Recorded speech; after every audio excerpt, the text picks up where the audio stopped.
অনেক কাজ হয়ে গেল। পুজোর প্ল্যান কি আছে এবার? প্ল্যান তো অনেক কিছু আছে, কিন্তু এখন কিছু বলা যাবে না। দিদি যখন তখন আসতে পারে। আরে ছাড়ো তো, সারা বছরই তো কাজ করছি, গল্প তো করা যায়। বলোই না পুজোর কি প্ল্যান আছে। আরে তোরা বসে গল্প করছিস কি?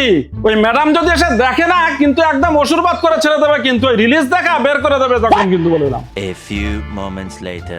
আমি পাতলাকে বলে দিয়েছি ভাই, আমি সপ্তমীর দিন থেকে একদম ছুটি নিয়ে নিচ্ছি। আমাদের তো 27 তারিখ 28 তারিখের পর থেকে আর এই কি ব্যাপার, সব গল্প করছিস কাজ বাদ দিয়ে?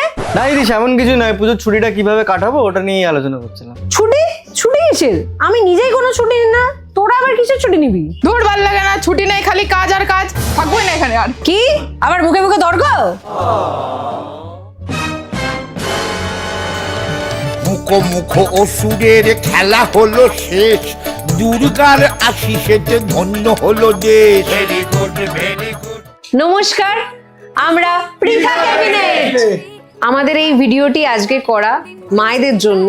হয়তো এই পুজোতে আমাদের ছুটি, কিন্তু তাদের ছুটি নেই। তারা অক্লান্ত পরিশ্রম করে যাচ্ছে প্রতিদিনই। কারো মনে আঘাত দেওয়া আমাদের উদ্দেশ্য নয়, তাই কেউ এটি নেগেটিভ ভাবে প্লিজ নেবেন না। সবাই পুজোর ভালো কাটান। শুভ শারদিয়া। বলো বলো দুর্গা এলো।